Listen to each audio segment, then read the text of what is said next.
Well, welcome back to the channel. Today I have for you a review of another Ohana vintage line instrument. The last review I did was on the concert, the Ohana TK-39 that was modeled after the Martin 2M series. This is the TK, the Tenor 39. And this is modeled after the Martin 3M series. So, I hate that word, but it's quote fancier. And I'm not into flashy at all, but I've never owned one of these, and I haven't had a tenor, I haven't reviewed a tenor for over 2 years.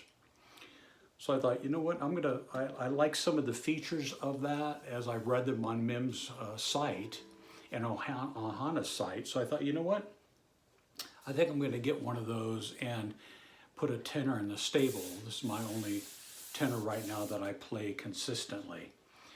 So let's take a look at this, this beautiful uke. It really is nice. And why would I wanna spend a few dollars more for the 39 series versus the 38? And I had the same question.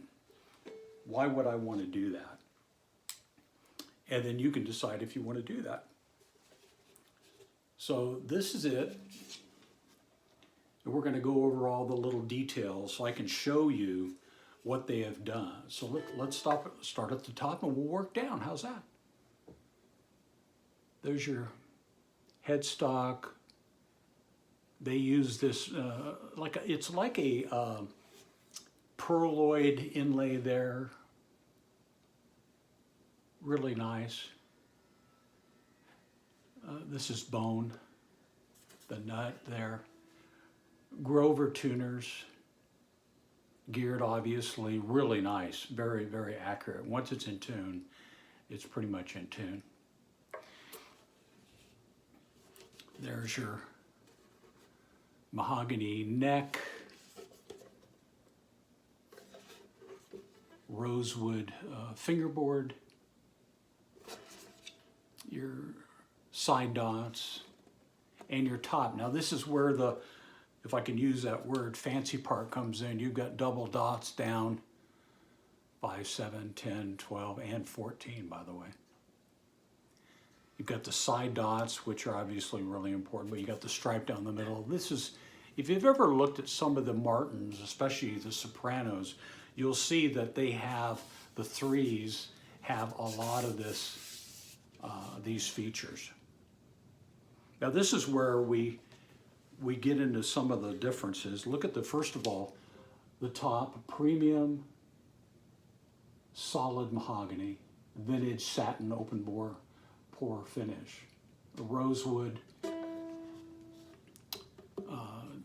bone saddle, rosewood bridge.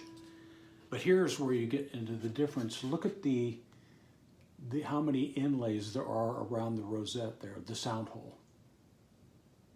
And then you can also see that with your, around the sides here. It's not just one layer, it's like 3 or 4. And it's all beautiful maple. And notice it's on the back also. A lot of ukes you'll find have it on the top, but no binding at all on the back. And then they have this maple, I'm honestly not sure how to pronounce this, pendologue maybe? This is really beautiful. And then there's the back. The great thing about MIM's site is you can go on and pick the individual uke. So if you see something in the grain pattern that you really like, you can pick that. Now I had her obviously put on the pins for me, the strap pins. I think this is a great sounding and looking ukulele. Very playable. I tend to like, I'm finding, I like Ohana's necks. I don't know if you can see that, but it's not extremely thin top to bottom. It's not fat. It's kind of like a nice middle size. But it's really, really very, of course, now obviously, Mim sets it up so it's, you know, extremely playable, comfortable. Now I had her set this up with a low G and then I put different strings on it. So I have the same strings on this that I put on the TK-39, the concert I did last time, I reviewed last time. The Aquila Sugar strings with a low G, a wound low G. I really like the feel and especially the sound. There's a brightness to them.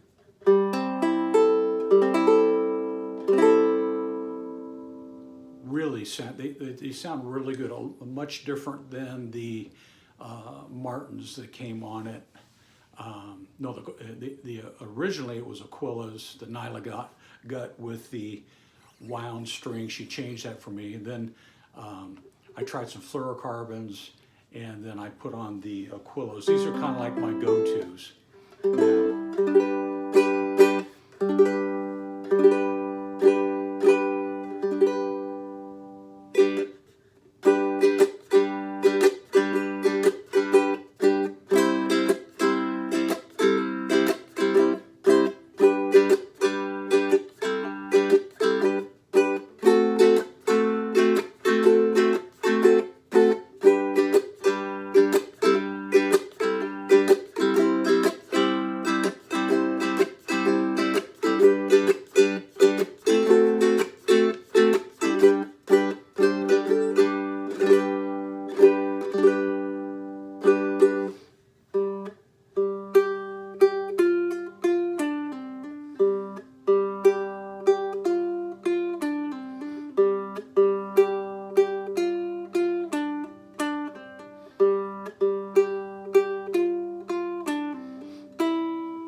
I think it sounds great.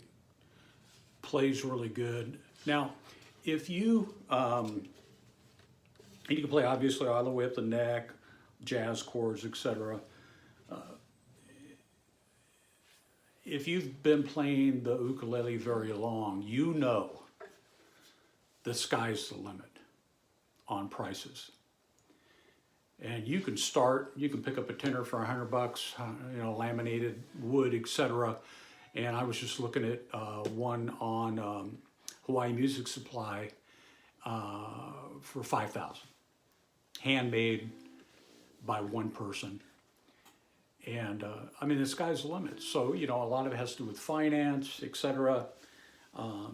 But for me, not having played that much tenor the last couple of years, because I honestly, I tend to go back and forth.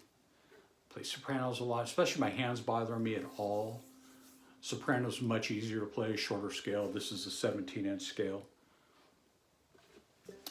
I like all sides. I've been playing a lot of baritone lately. So if my hand's feeling good and I'm feeling good, I'm usually with the tenor or with the baritone. Now, this is at Mim's, and I'll put her link down here.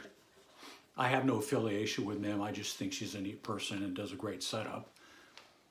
$369. And then it's, you know, a few bucks for the pins if you want the pins, and you know, $1 for a low G, etc. So the only thing I would say about Mim, as far as I can tell from her website, is she does not carry a ton of different strings. Might be able to ask her if she has them, but on her website, basically, it's Martin fluorocarbons, which are okay. They're good strings. But I'm really liking the sugars now. What I'm going to do is, right now in the mail, I have to me what they call a baby baritone tenor string. When it arrives, it should get here sometime this week, I am going to take these off, put those on. What that's going to do is it's going to allow me to tune this like a baritone. D, G, B, E. And without all the floppiness, the looseness that's usually associated with trying to put baritone strings onto a tenor. So I'm very, very, very excited and interested to see how that works. So what I'm going to do is the next video is going to be showing you what that's like on a tenor. And then I'll probably do one comparing the baritone to the tenor tuned like a baritone. Now, why would you want to tune a tenor as a baritone? Well, first of all, if you play baritone, you want to travel. A lot easier to travel with a tenor size uke. Second of all, probably primarily, is the scale. 17-inch scale. So you have, your frets are much closer together than a standard baritone 20-inch scale. So if you have small fingers, short fingers like I do, you may find that much more comfortable. I find the tenor to be a nice go-between between say a baritone and a concert. It's big enough to do certain chords, but it's not nearly as much of a stretch, especially when I'm doing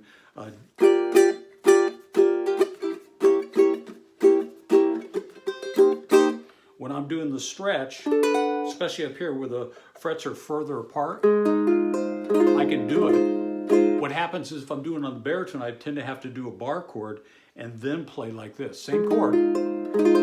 But I like this because I can.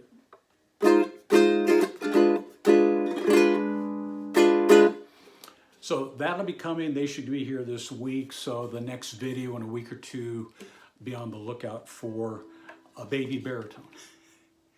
And then we're going to talk, I want to talk to you then about tenors and the body and the box and how that affects the sound of those strings. Why am I doing that? Well, I like baritone, but on this particular channel, as I look at the analytics of the channel, consistently the top 4 or 5 videos viewed on a monthly basis are about baritone in some way, shape, or form. There is a tremendous interest in the baritone uke, and I get that, trust me.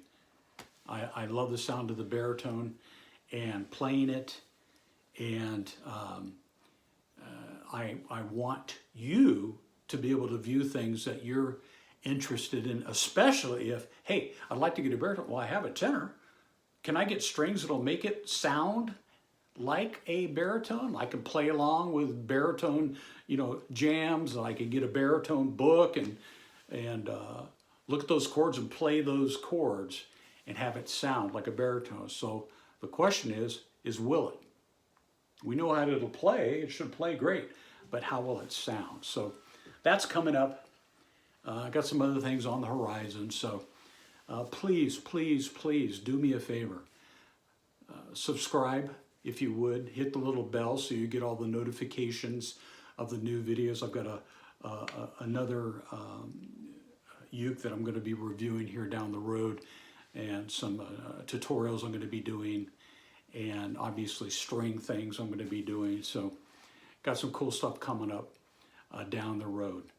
Share this. That really helps if you share it with somebody else and they get turned on to the over 100 videos that are on the YouTube channel and on my uke blog. So God bless you guys. I will see you the next video. Hoping those strings will get here this week, and check out this Ohana. They are building a very, very nice ukulele. They've really, really improved. See you in the next video. Bye-bye.